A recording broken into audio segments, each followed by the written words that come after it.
Video में मैंने आपको ज्योमेट्री से रिलेटेड 4 प्रिलिमिनरी टर्म्स के बारे में बताया था। Number 1 point, number 2 line segment, number 3 रे एंड नंबर 4 लाइन। ज्योमेट्री में कई सारे थ्योरम्स होते हैं, एक्सियम्स होते हैं और हमें साथ ही साथ ज्योमेट्रिकल फिगर को किस तरह से कंस्ट्रक्ट करना है उसे भी समझना है। तो ज्योमेट्री का जो एंटायर कॉन्सेप्ट है उसको समझने से पहले हमें कुछ प्रिलिमिनरी टर्म्स को समझना पड़ता है। उन प्रिलिमिनरी टर्म्स को समझे बगैर हम ज्योमेट्री का एंटायर कॉन्सेप्ट को नहीं समझ सकते हैं। तो पिछले वीडियो में मैंने 4 प्रिलिमिनरी टर्म्स के बारे में बताया था। उस वीडियो का लिंक मैंने डिस्क्रिप्शन में भी डाल दिया है। कोई भी व्यूअर अपना डाउट या कुछ क्लेरिफिकेशन करना हो तो उस वीडियो के लिंक में जा करके दोबारा उसे देखकर समझ सकते हैं। Welcome viewers, welcome to my YouTube channel education hub. आज के वीडियो में मैं आपको और 3 टर्म्स के बारे में बताऊंगा जो कि इस तरह से हैं। Number 1 collinear points,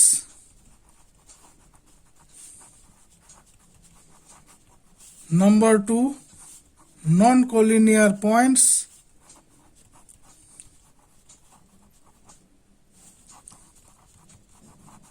number 3 angle. तो चलिए सबसे पहले समझते हैं कोलिनियर पॉइंट्स। तो पॉइंट्स जो है वो पॉइंट का प्लूरल फॉर्म है, यानी कि एक से ज्यादा पॉइंट। तो जाहिर सी बात है मैं अब जो कोलिनियर पॉइंट्स के बारे में बताऊंगा वो एक से ज्यादा पॉइंट के ऊपर में आधारित होगा।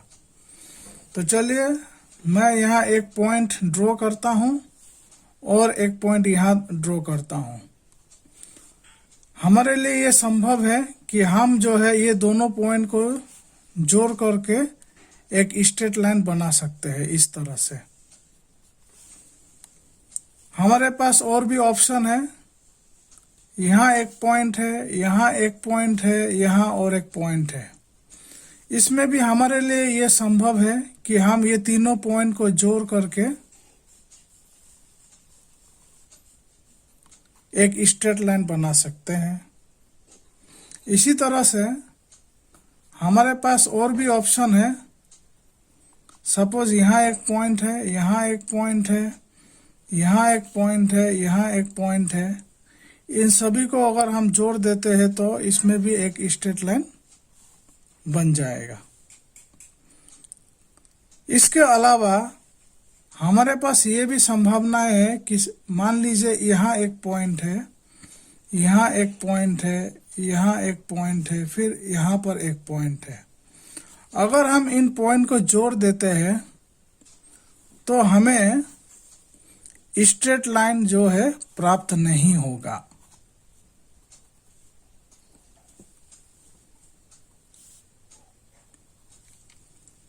तो इसी से हम कोलिनियर पॉइंट्स और नॉन कोलिनियर पॉइंट्स के बारे में समझ सकते हैं।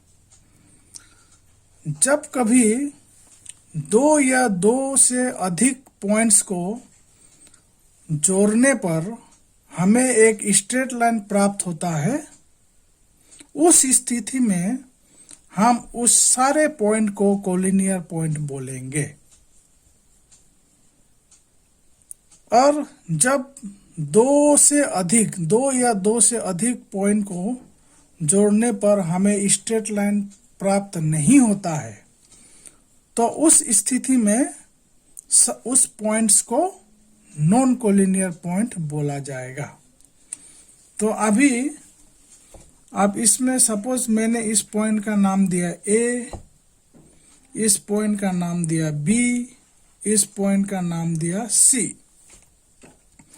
तो जैसे कि आप देख पा रहे हैं कि इन तीनों पॉइंट को जोड़ देने पर हमें एक स्ट्रेट लाइन प्राप्त होता है। तो इसीलिए हम ये बोल सकते हैं कि A, B and C are collinear points.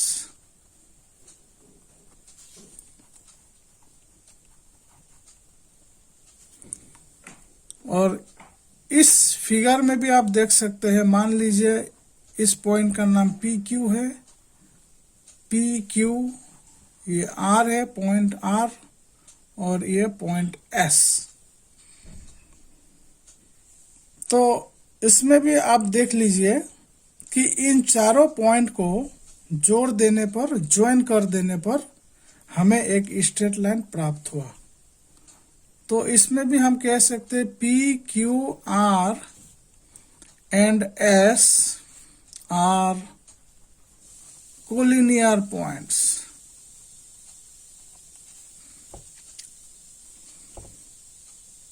इसी तरह से ये जो फिगर है, सपोज इस पॉइंट का नाम M हुआ, ये N, इस पॉइंट का नाम O, इस पॉइंट का नाम P।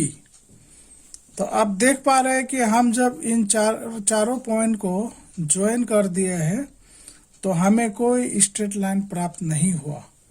तो ऐसी स्थिति में इन चारों पॉइंट्स को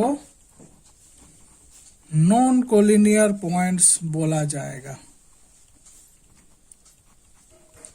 M, N, O and P are non-collinear points। अब इसमें देखिए दो पॉइंट्स है, तो दो पॉइंट्स तो हमेशा कोलिनियर ही होगा, क्योंकि आप जब भी उसको ज्वाइन करेंगे तो ये हमेशा एक सीधा लाइन ही हमें प्राप्त होगा। तो कोलिनियर पॉइंट के लिए 3 पॉइंट से ही हम इसको गिनेंगे। 3 या 3 से ज्यादा पॉइंट को हम ज्वाइन करके ही हम बता पाएंगे कि वो तीनों पॉइंट या 3 से ज्यादा पॉइंट हो तो किस आधार पे वो कोलिनियर होगा और किस आधार पर ये नॉन कोलिनियर होगा। तो अगर हमें इसका डेफिनेशन लिखना है, what is collinear points and what is non collinear points, तो हम इस तरह से लिखेंगे 3 or more points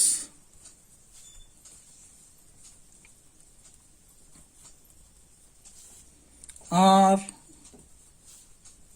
said to be a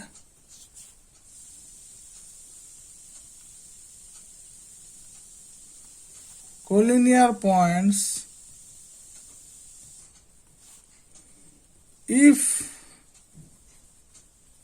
and only if they form a straight line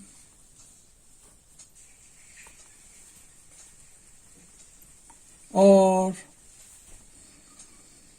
they lie on a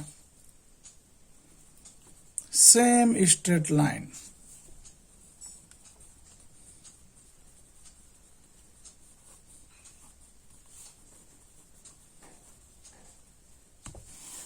Otherwise,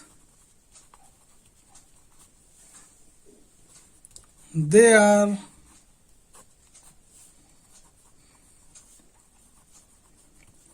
said to be non-collinear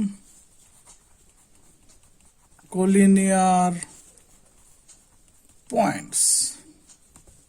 तो कहने का मतलब है 3 या 3 से ज्यादा पॉइंट को हम तभी कोलिनियर पॉइंट्स बोल पाएंगे जब वे सारे पॉइंट्स एक दूसरे को ज्वाइन होने से स्ट्रेट लाइन बनता हो या एक ही स्ट्रेट लाइन में वे सभी पॉइंट स्थित होता हो।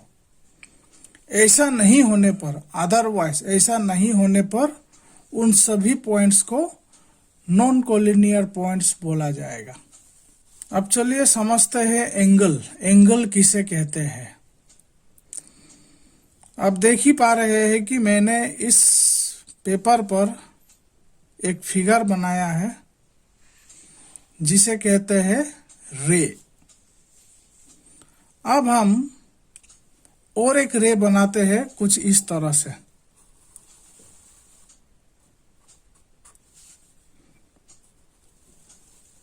तो मैंने ये जो है दूसरा रे बनाया है।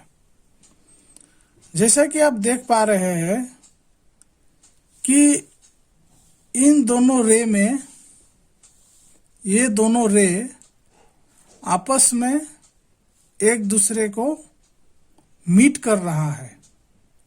एक जगह पे दोनों रे का मिलान हो रहा है और ये जो जगह है वो ये पॉइंट है।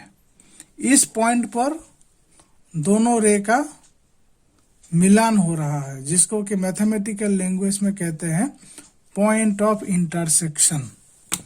ये जो पार्ट है, ये पार्ट है पॉइंट ऑफ इंटरसेक्शन। दोनों रे आपस में मिल रहा है।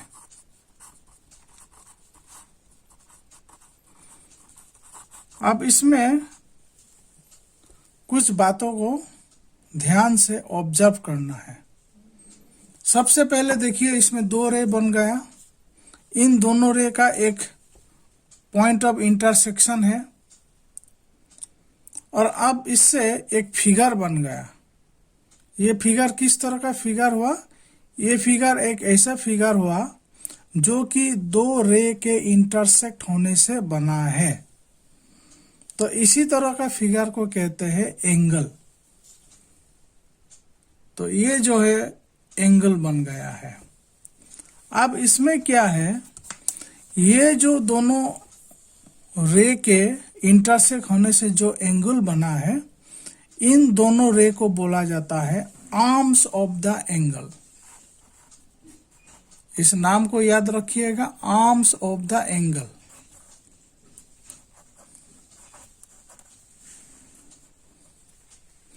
और ये जो point of intersection of two raise,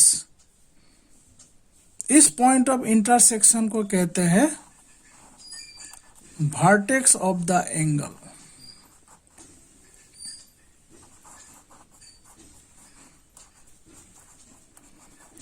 तो अगर आप कोई सवाल पूछे कि व्हाट इज एंगल, तो हम लिखेंगे an angle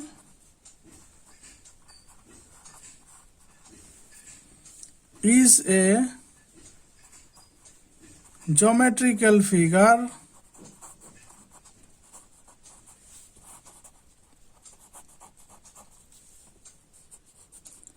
which is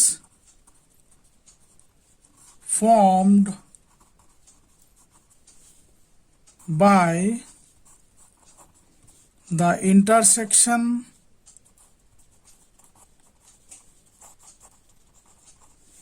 of two rays। अब इसमें हमें दो बात को समझना है। The two intersecting raise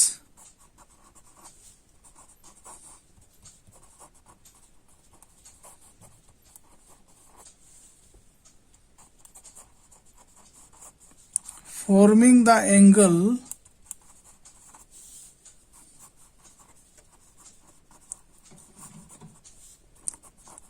are called arms of the angle। और दूसरा, the point of intersection of two rays forming the angle is called vertex of the angle।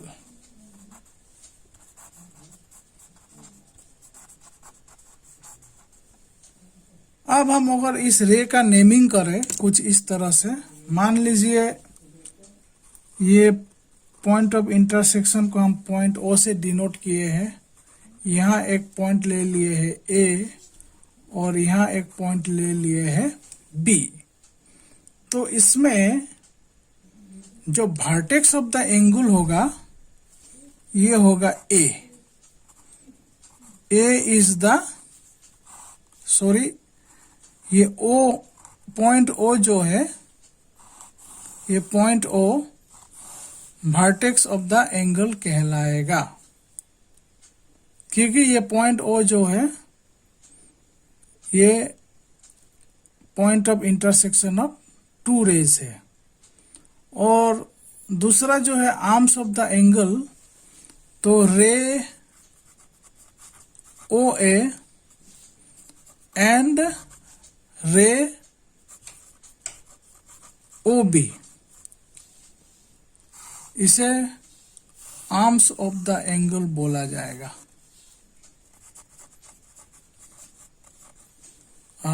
रे O A and ray O B are the arms of the angle. अब दोबारा हम इस angle को फिर से एक बार देखते हैं, क्योंकि कोई भी ज्योमेट्रिकल फिगर हो, हमें उसका नेमिंग किस तरह से करना चाहिए ये हमें परफेक्टली पता होना पड़ेगा। तो जैसे कि आप इस फिगर में देख रहे हैं, मैंने आपको बता दिया है एंगल क्या होता है, एंगल किस तरह से बनता है, एंगल में दो आर्म्स होता है, एंगल में एक वर्टेक्स भी होता है। अब हम जानते हैं कि इस एंगल का नाम हम किस तरह से रखेंगे। तो एंगल का नाम रखने के लिए हम दो तरह से एंगल का नाम रख सकते हैं।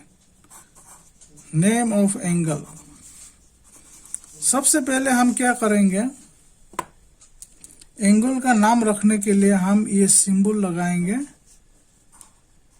ये हो गया एंगल का सिंबल।